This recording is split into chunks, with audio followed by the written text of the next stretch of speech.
আজ সানডে। তো সানডে মানেই চিকেন না হলে মাটন। বাইরেও ভালো ওয়েদার আজকে। তো আজকে আমাদের বাড়িতে মাটনই হচ্ছে।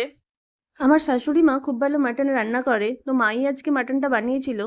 আলুগুলোকে প্রথমে ভেজে ওই আলু ভাজার তেলের মধ্যে ফোড়নে দারচিনি, লবঙ্গ আর এলাচ, দারচিনির পরিমাণটা একটু বেশি করে দিয়ে গুঁড়ো করে ফোড়নে দিয়েছে। তারপর দুটো তেজপাতা দিয়ে পেঁয়াজ দিয়ে দিয়েছে। পেঁয়াজটাকে লাল করে ভেজে নিয়ে এর মধ্যে আদা রসুনের পেস্ট দিয়ে আরো ভালো করে কষিয়ে নিয়েছে। এরপর এর মধ্যে কিছুটা টমেটো, ওই দুটো মতো টমেটো কেটে রেখেছিল, ওটাও দিয়ে দিয়েছে। টমেটোটা পেঁয়াজের সঙ্গে ভালো করে মিশিয়ে নিয়ে এর মধ্যে হলুদ গুঁড়ো, লঙ্কা গুঁড়ো আর মিট মশলার একটা প্যাকেট পুরোটাই দিয়ে দিয়েছিল। এবার মশলাগুলোকে সবগুলোকে ভালো করে কষিয়ে নিয়ে এর মধ্যে মাটনটা দিয়ে দিয়েছিল। আজকের মাটনটা খুব ভালো ছিল, পুরো চর্বি চর্বি, আর চর্বিওয়ালা মাটনই খেতে বেশ ভালো লাগে, আর রান্নাও খুব ভালো হয় চর্বির মাটনের। এবার মশলার সঙ্গে মাটন খুব ভালো করে কষিয়ে নিয়েছে। মা মাটনটা প্রেসার কুকারে দিয়ে রান্না করে না, কষিয়ে কষিয়ে এইভাবেই রান্না করে কড়াইতে। এবার 4 টুকরো পেঁপে দিল। পেঁপে দিলে নাকি মাটন তাড়াতাড়ি সেদ্ধ হয়ে যায়। আর আমাদের বাড়িতে সবাই এই মাটনের পেঁপে খেতে খুব ভালোবাসে। এবার পুরো মাটনটাই এরকম ঢাকনা দিয়ে দিয়ে 3-4 মিনিট অন্তর অন্তর খুলে ভালো করে কষিয়ে কষিয়ে পুরো মাটনটা রান্না করা হবে। আচ্ছা, আপনাদের কি পছন্দ, মাটন নাকি চিকেন?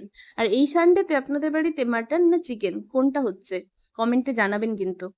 আজ 2-3 দিন ধরে নিউ ব্যারাকপুরে খুব ভালো বৃষ্টি হচ্ছে বিকেলের দিক করে। কালকে সন্ধ্যেতেও খুব ভালো বৃষ্টি হলো। ওই মেঘলা ওয়েদার, একটু হাওয়া হচ্ছে, একটু গরম আছে, চাপা গরম, কিন্তু ওই তাপমাত্রাযুক্ত গরম ব্যাপারটা নেই।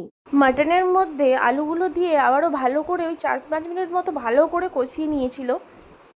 দেখুন মাটনের জল পুরো শুকিয়ে গেছে আর তেল ছাড়তে শুরু করে দিয়েছে। এবার এর মধ্যে কিছুটা গরম জল আগে থেকে গরম করে রেখেছিল, ওই গরম জলটা এর মধ্যে দিয়ে ভালো করে ফুটিয়ে নিয়েছিল। আমার তো দাঁড়িয়ে দাঁড়িয়ে ভিডিও করতে করতেই জিভে জল চলে এসছে, মানে কখন রান্না হবে আর কখন খাবো এরকম একটা ব্যাপার চলছে আমার মধ্যে। তা যাই হোক, মাংসের এই টকবক টকবক আওয়াজটা না হেভি লাগে, তাই না?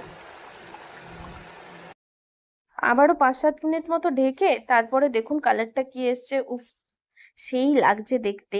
গরম গরম সাদা সাদা ভাত আর তার সঙ্গে মাটনের ঝোল, মানে আলাদাই ব্যাপার। এই স্বাদের কোনো ভাগ হবে না।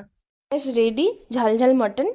রবিবারের দুপুরে বাড়ির সবার সঙ্গে বসে মাটন দিয়ে ভাত খেয়ে একটা নাক ডেকে ঘুম। ব্যাস, বাঙালি আর কি চায়?